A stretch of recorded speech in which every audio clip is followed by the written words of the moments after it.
জয়গুরু। বার ছিল বুধবার, তারিখ 3 ডিসেম্বর। সেদিন ছিল সোনারি সৎসঙ্গ বিহার মন্দিরে মন্দির প্রতিষ্ঠা দিবস এবং দাদার শুভ আগমনী দিবস পালন করা হচ্ছিল। তাই আমরা সবাই মিলে সোনারি সৎসঙ্গ বিহার মন্দির উদ্দেশ্যে রওনা হলাম। যেহেতু সোনারিতে আমার 2 মাসি আছে, আর মাসিরা আগের থেকেই বলেছিল যে আমাদের এখানেও মন্দির প্রতিষ্ঠা দিবস পালন করা হবে, তাই চেষ্টা করি আসতে। তা আমিও এবার ডিসাইড করলাম যে অনেক দিন হয়েছে সোনারি যাওয়াও হয়নি, আর আমি আগে গিয়েছি সোনারি মন্দিরে, কিন্তু অনেক দিন হয়েছে যে সোনারি যাওয়া হয়নি। তো ভাবলাম যে এবার উৎসব উপলক্ষে ঘুরেও আসি, দেখেও আসি উৎসব আর ঘুরেও আসি সোনারির থেকে। তাই আমরা মরান হয়ে যাচ্ছিলাম, আর সেম সেখানেও গুগল লোকেশন যেটা দিয়েছিল সেই অনুসারেই আমরা গাড়ি নিয়ে আগ বাড়ছিলাম।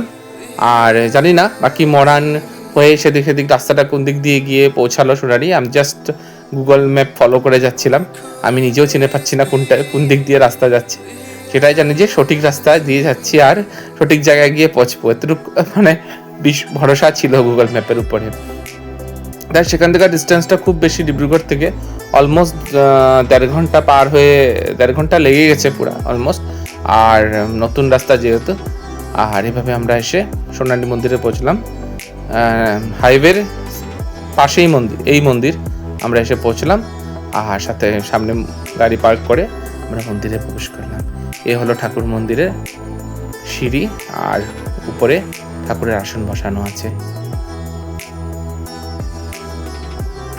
সেখানে যাওয়ার সাথে সাথে মাসি বেরিয়ে আসলো আমাদেরকে রিসিভ করার জন্য, আর মাসি আমাদেরকে নিয়ে গেল। মাসিরা খুব খুশি আমরা এতদিন পরে গিয়েছি, আর আমার বাচ্চাগুলোরও প্রথম, আর আমার মিসেসেরও প্রথম সোনারি যাওয়া। সেদিন বিয়ের পরে আমরা কোনোদিন যাইনি। তারপরে ঠাকুর প্রণাম করার পর আমরা গিয়ে বসলাম। সেখানে সৎসঙ্গ হচ্ছিল, ঠাকুরের নাম কীর্তন হচ্ছিল, সেখানে গিয়ে বসলাম। বিভিন্ন জায়গায় যাওয়া হয়, বিভিন্ন জায়গায় বিভিন্ন ধরনের মানুষের সঙ্গে পরিচয় হয়। বিভিন্ন জায়গায় মানুষেরা ঠাকুরকে নিয়ে কিভাবে চলছে, কিভাবে ঠাকুরকে নিয়ে চর্চা, আনন্দ ফুর্তি মেতে উঠছে, সেগুলো দেখা যায়। সেগুলো বিভিন্ন জায়গায় গিয়ে সেগুলো শেখার অনেক কিছুই আছে। ঠাকুরের প্রতি এই যে মানুষের কি যে ভালোবাসা, সেটা সেখানে গেলেই অ্যাকচুয়ালি বোঝা যায়। ঘরে বসে থেকে সেই জিনিসগুলো আমরা উপলব্ধি করতে পারি না। তারপর আমিও সেই কীর্তনে গিয়ে যোগদান দিলাম, আর যেহেতু কীর্তন করতে আমারও খুব ভালো লাগে, তাই আমি বললাম যে আমি একটি গান করবো বলে ওনাদের কাছে রিকোয়েস্ট রাখলাম। ওনারা আমার রিকোয়েস্ট রাখলো আর বললো আপনিও গেতে পারেন। তাই আমিও একটা গান করলাম। এই গানের কিছু ক্লিপ এখানে আছে।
তারপর সেখান থেকে আমরা গেলাম আনন্দবাজারে প্রসাদ গ্রহণ করতে।